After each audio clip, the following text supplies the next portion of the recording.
नमस्कार बच्चों, आपका स्वागत है मेरा YouTube चैनल मैथ्स विद अमर झा में।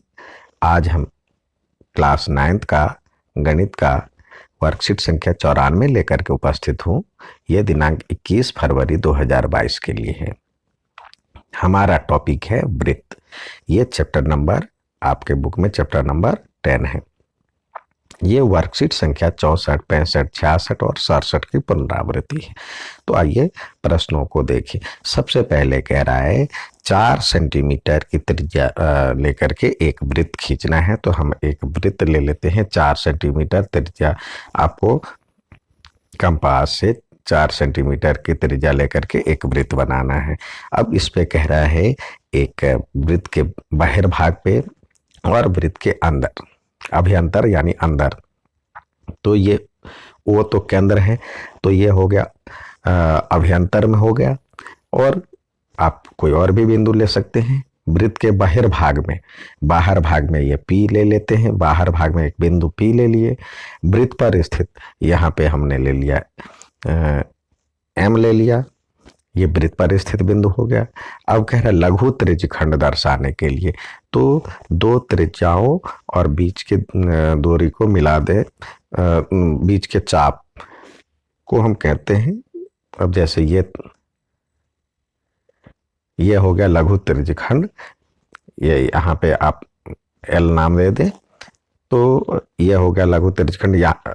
अब LOM तो हो गया लघु त्रिज्यखंड, और बड़े वाले को भी LOM ही लिखेंगे। तो इसके लिए ठीक से करने के लिए यहाँ पे एक बिंदु ले लें, ये X और ये Y, जिससे इधर हो जाएगा OLXM और ऊपर वाला हो जाएगा OLYM। तो जिससे पता चल जाएगा जो किधर से ले रहे हैं। अब कह रहा है लघु, तो लघु त्रिज्यखंड दीर्घ त्रिज्यखंड हो गया, लघु त्रिज्यखंड हो गया यहाँ पे OLXM, और ये हो गया OLY और M। अब लघु वृत्तखंड एक जीवा खींचते हैं, और ये हो गया जीवा, इसका नाम हम A और ये B दे देते हैं। तो लघु वृत्तखंड हो जाएगा AYB, और दीर्घ हो जाएगा A, इधर वाला पॉइंट ले ले तो ALXMB। अब कोई भी एक बिंदु लेकर के अब दिखा, तो ये हो गया। नेक्स्ट सवाल देखते हैं। दूसरा दिया हुआ, सिद्ध कीजिए कि वृत्त की बराबर जीवाएं केंद्र पर बराबर कोण अंतरित करती है। तो आइए इसको देखते हैं। तो ये हमारे पास देखिए, हमने एक वृत्त ले लिया। देखिए इसको जब भी थ्योरम हो उसको 4 स्टेप में लिखना होता है। तो सबसे पहले यहाँ पे दिया हुआ है, क्या दिया है, एक ये O केंद्र है और AB और CD ले लेते हैं, जो कि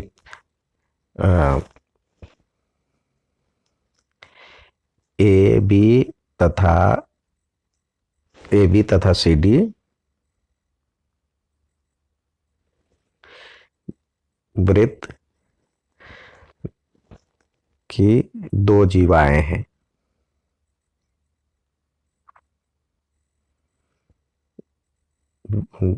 जिसका केंद्र, वृत्त का केंद्र O है। ठीक है, तथा और क्या दिया हुआ है, बराबर है AB, यहाँ पे बराबर भी लिख सकते हैं, AB बराबर में CD, ये दिया हुआ है। उसके बाद हमें लिखना होता है, प्रूफ करना है, सिद्ध करना है। सिद्ध करना है क्या, ये जो है केंद्र पर बराबर कोण अंतरित करती है। तो यानी यहां से हम इसको मिला देंगे तभी तो केंद्र बनेगा।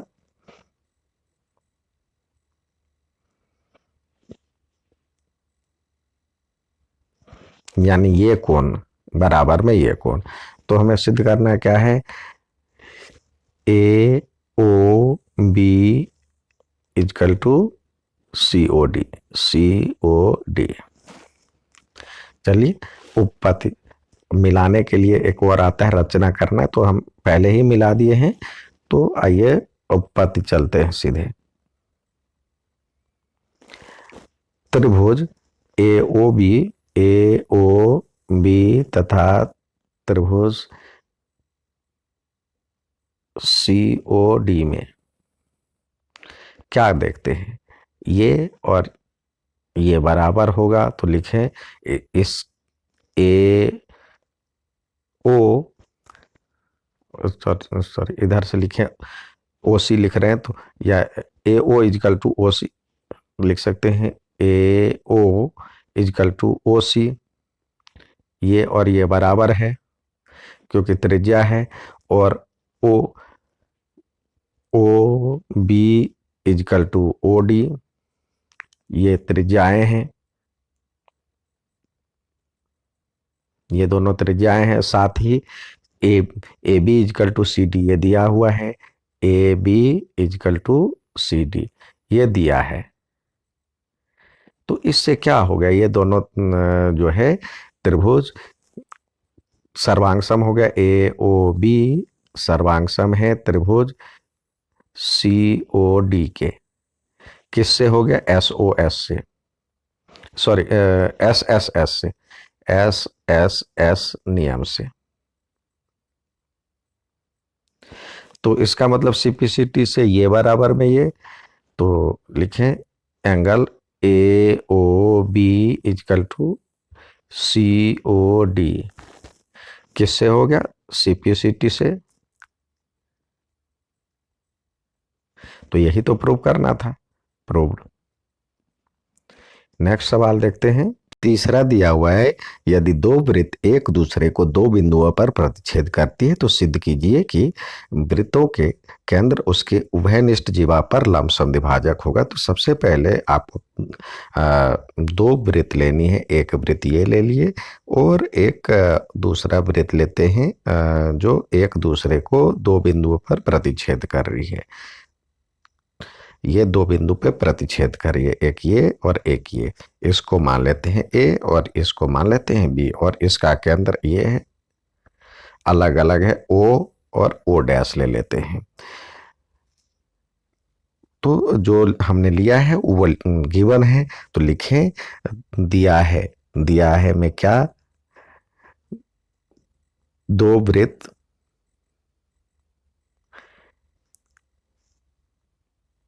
हमने ये ले लिया जो कि दिया है कि दो वृत्त जिसका केंद्र क्रमशः O और O डैश है, जिसकी उभयनिष्ठ जीवा AB है। तो सिद्ध करना क्या है, यहाँ पे अब अगला लिखना है, सिद्ध करना है, सिद्ध करना है। अब इसके O को इससे मिलाएंगे, यानी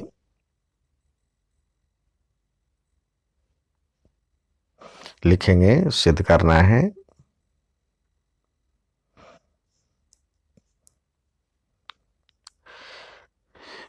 O डैश AB का लंब समद्विभाजक है।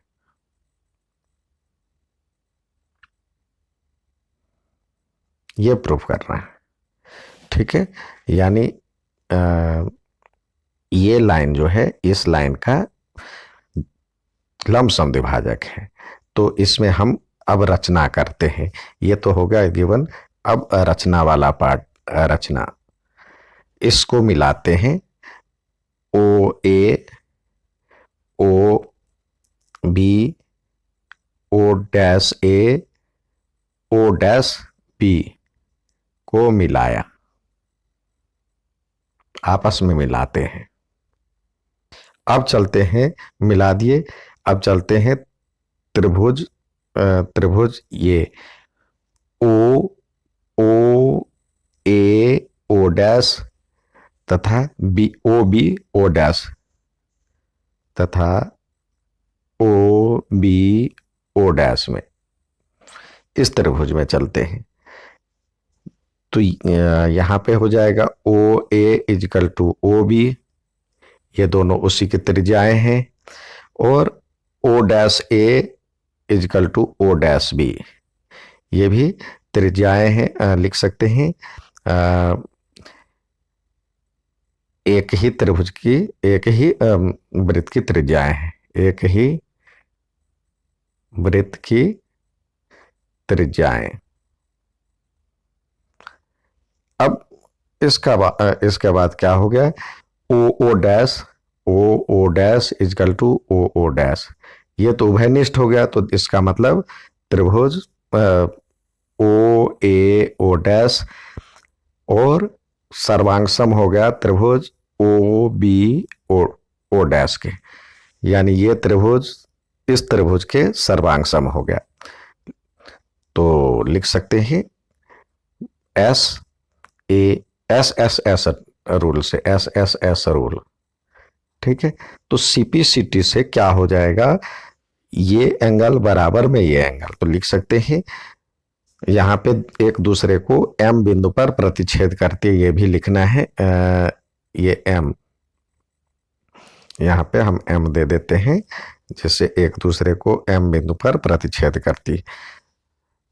तो यहाँ पे लिखे ओ ए, देखिए ये एंगल का नाम हो जाएगा, इस एंगल का नाम हो जाएगा ए ओ ओ डैश और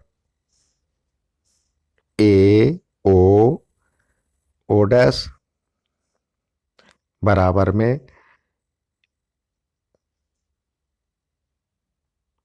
यहाँ पे लिखें B B O B dash, sorry O dash, यानी इधर वाला कोण, ये कोण इसके बराबर हो जाएगा सीपीसीटी से, लिखे बाय सीपीसीटी।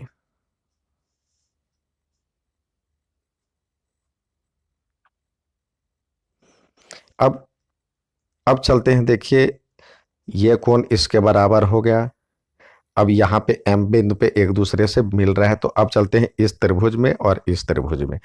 तो ये देखिए ये दिया हुआ है, ये बराबर में ये दिया, ये है त्रिज्या है, ये कोण आपको इस कोण के बराबर है और ये क्या है, कॉमन है, तो ये भी क्या हो जाएगा, सर्वांगसम हो जाएगा। तो आइए लिखें उसी को, त्रिभुज ओ ओ ए ओ एम और बी ओ एम में चलते हैं, त्रिभुज ए ओ एम, त्रिभुज ए ओ एम तथा बी ओ एम में। तो यहाँ पे ए ओ बराबर में बी ओ हो जाएगा, जीवाएं मतलब त्रिज्याएं हैं, और एंगल यहाँ पे ए ओ ओ डैश बराबर में, यहाँ पे देखिए ए ओ ओ डैश तो यहाँ तक था, यहाँ तक था, तो उसके बीच हम एम वाला ले रहे हैं, तो लिख सकते हैं ए ओ एम, यहाँ पे angle A O M is equal to angle B O M, यहाँ पे जो हमने प्रूफ किया है, तो ये लास्ट तक का था ओ डैश, तो यहाँ बीच का ही हिस्सा है एम, तो हम लिख सकते हैं ये तो त्रिज्याएं हैं, ये त्रिज्याएं हैं, और ये सिद्ध किया है। तो और साथ ही हमारा जो एक और साइड है, क्या साइड है, जिसका नाम है O M is equal to O M, लिखे O M is equal to O M, तो ये उभयनिष्ठ हो गया, तो इसका मतलब त्रिभुज ए हमने जो लिया है ए ओ एम जो है सर्वांगसम है त्रिभुज बी ओ एम के। तो किस नियम से, यहाँ पे लिख सकते हैं साइड एंगल साइड से, एस ए एस रूल।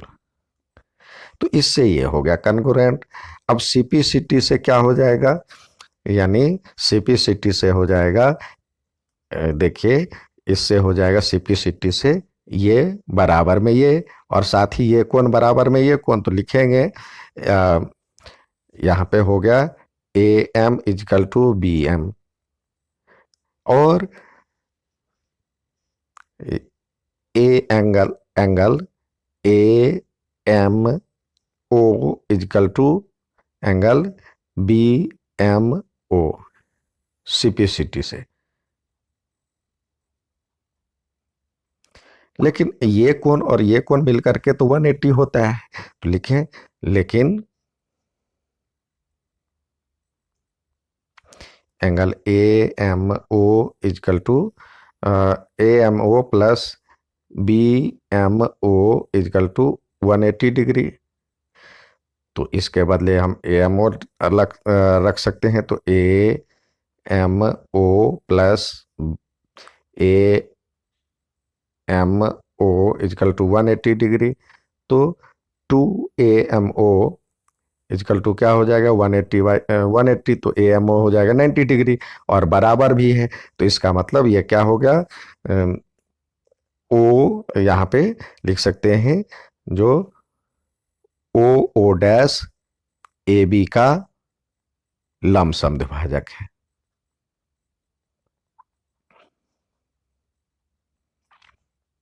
यही प्रूफ। यदि दो वृत्त की यदि एक वृत्त की दो प्रतिच्छेदी जीवाएं प्रतिच्छेद बिंदु से जाने वाले व्यास से समान कोण बनाए तो सिद्ध कीजिए कि ये जीवाएं बराबर हैं। तो हमें ये आपको पता है, जो कि जो थ्योरम होता है 4 स्टेप में फॉलो करना होता है।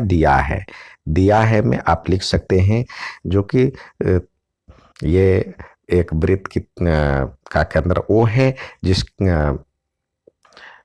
ए बी तथा सी डी वृत्त जिसका केंद्र O है,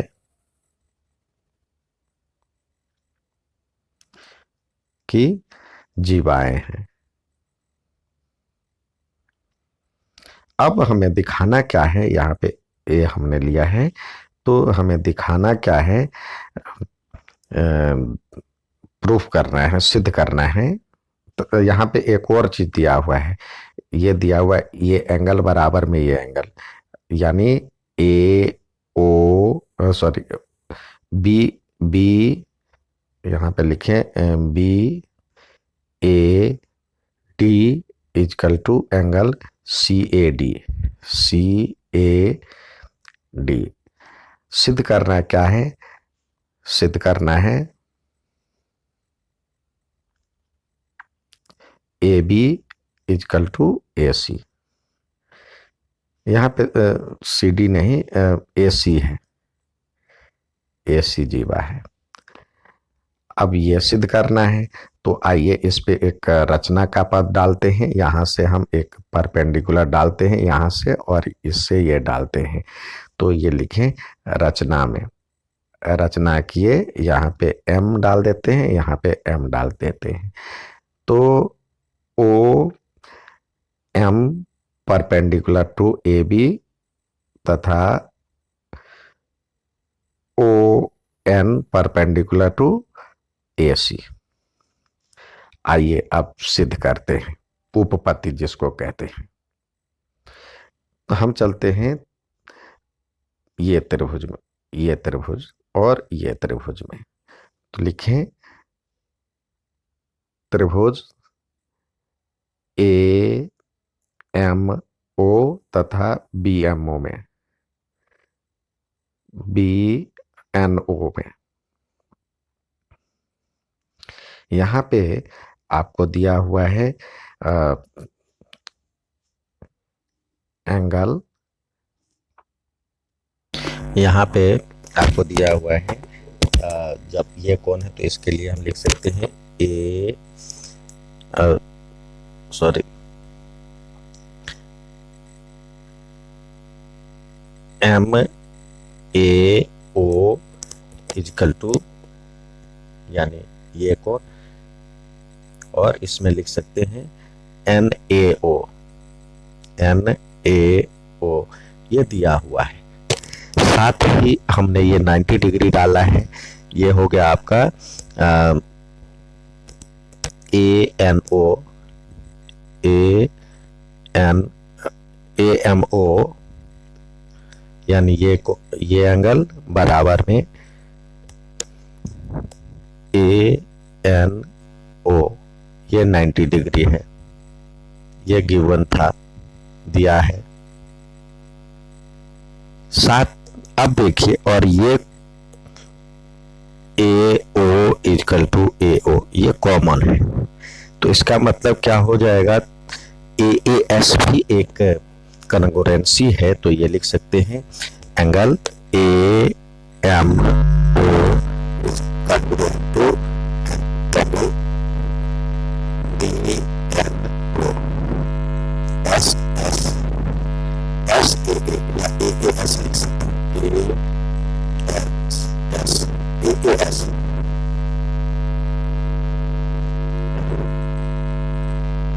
से किसी से हो जाएगा OM इक्वल टू OM। इसका मतलब ये समदूरस्थ हो जाएगा। तो समदूरस्थ जो होता है तो क्या होता है,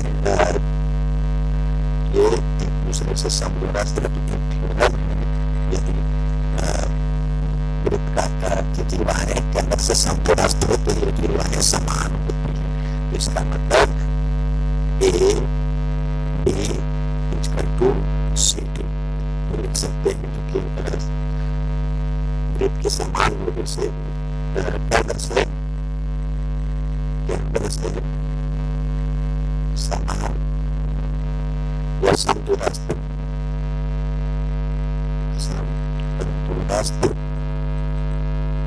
दीवारें समान होती है। इसके लिए बराबर समझ में आओ।